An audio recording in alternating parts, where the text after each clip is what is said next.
Welcome to this tutorial. In this video, we'll learn how to manage SQL Server databases by detaching and attaching them using MDF and LDF files. I'll explain what these files are, the scenarios where this process is useful, and the risks and precautions involved. Then, I'll take you through a step-by-step demonstration. By the end of this video, you'll have a clear understanding of how to use this technique effectively. MDF and LDF files are the core components of a SQL Server database. The MDF file, or the primary data file, contains the actual database schema and data. This makes it easier for database recovery. The LDF file, or the transaction log file, keeps track of all database transactions, ensuring consistency and aiding in recovery process. Together, these files are what SQL Server relies on to manage and maintain your database. Detaching and attaching a database can be incredibly useful in several scenarios. For example, you might need to move a database to a new server or a different location on your current server. It can also be helpful for recovering a database from backup files or for troubleshooting corrupted databases. Additionally, you might temporarily isolate a database by detaching it, perhaps for maintenance or testing purposes. While detaching and attaching databases can be powerful, there are some risks to keep in mind. First, if you lose the LDF file and have to recreate it, there's a real risk of data loss, especially for uncommitted transactions. Second, there's a possibility of file corruption or inaccessibility, particularly if the files are moved improperly or stored on a failing disk. To minimize these risks, always back up your database before detaching it.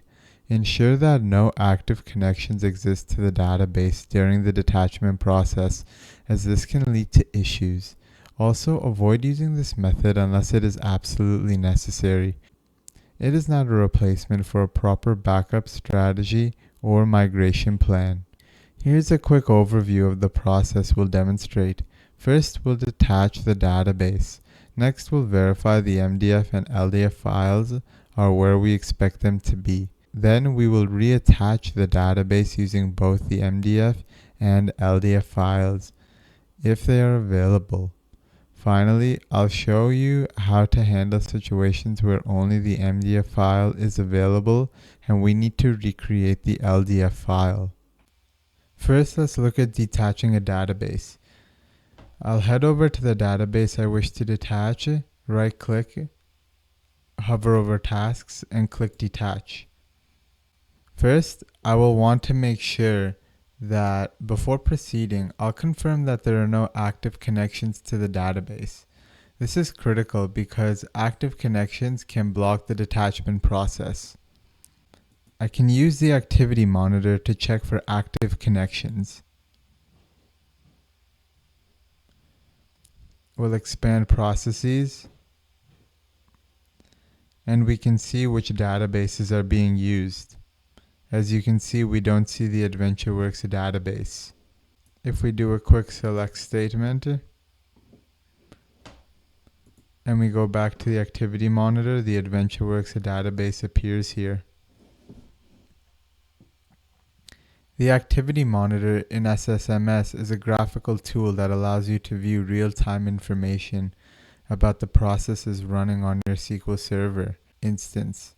It shows active sessions, including details like the database being accessed, the user connected, and the application initiating the connection.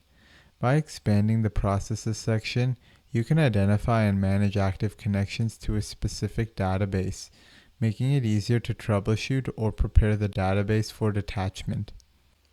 We can also use this query that I've shown here to check for active connections. This query retrieves information from the sys.sys processes system view, which tracks all active processes in the SQL Server instance.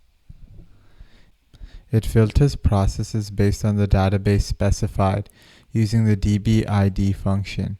The columns returned are we could see the columns returned are the session ID or SPID, which is the unique identifier for each session, the login name, so this is the user account associated with the session, the database ID, so this is the database being accessed, the host name, so this is the machine initiating the connection, the application name, this is the application making the connection, the status, so this is the current state of the process, either running, sleeping, and then there's the command, so this is the last command executed by this process.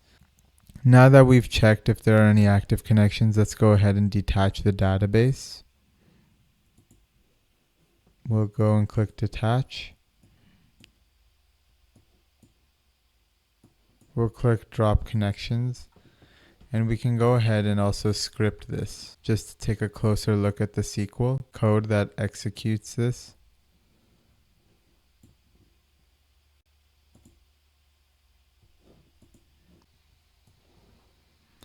We can see this line will force any active transactions to roll back immediately and terminate all other connections to the database. This ensures no connections block the detachment process. Here we are executing the SP detach DB system store procedure to detach the specified database from the SQL Server instance. Let's go ahead and execute this. Once detached, the database is no longer accessible in SQL Server, but its physical files, the MDF and LDF, will remain intact on the disk. If we refresh the databases, we can see the AdventureWorks database is no longer there. Next, let's verify the MDF and LDF files. Right now, if you aren't aware, the MDF and LDF files are still persisting on the disk. We did not delete them. We simply detached the database. Let's navigate to the directory where the database files are stored on my system. So here I am. I went to my C drive, program files, and Microsoft SQL Server. I go to the instance that I am logged on, so I'll go to this instance.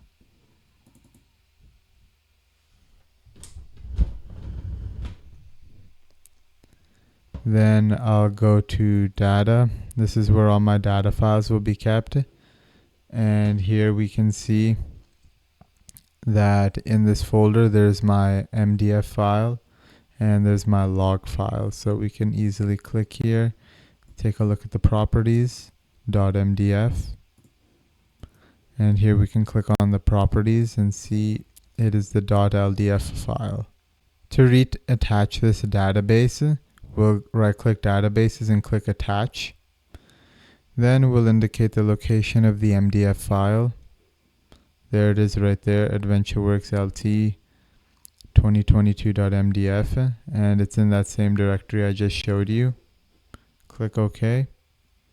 And I found the log file as well. We can script this to see the SQL code.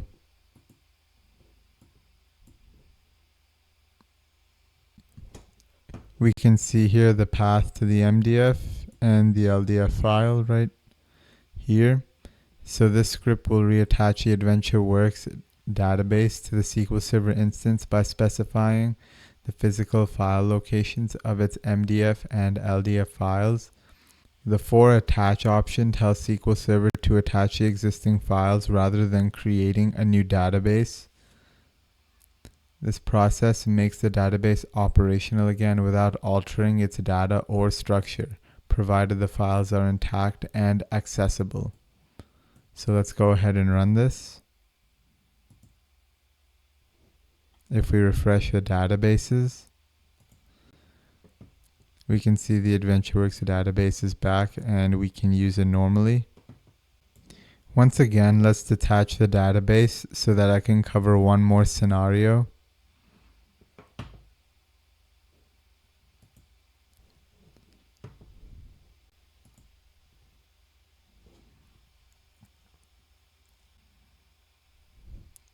Let's say you're in a situation where only the MDF file is available. So I'll go into my directory and delete this log file. Now there's no log file, so how am I going to reattach this database with the without the log file?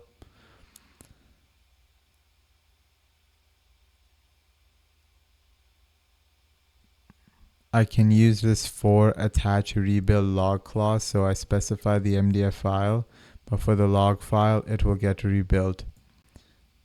You can execute this in order to You can execute this command in the case where you have the MDF but you don't have the LDF file. I'll go ahead and name it.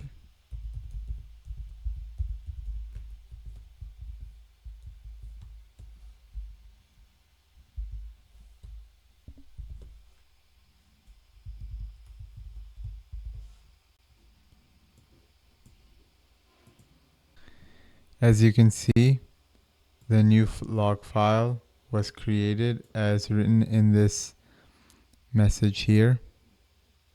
We can go to the folder and refresh. We find the new log file. As I mentioned earlier, this comes with risks like potential data loss or inconsistencies, so use this option cautiously. Thank you for watching. That is how to attach and detach a database. Thank you for watching, and I'll see you in the next video.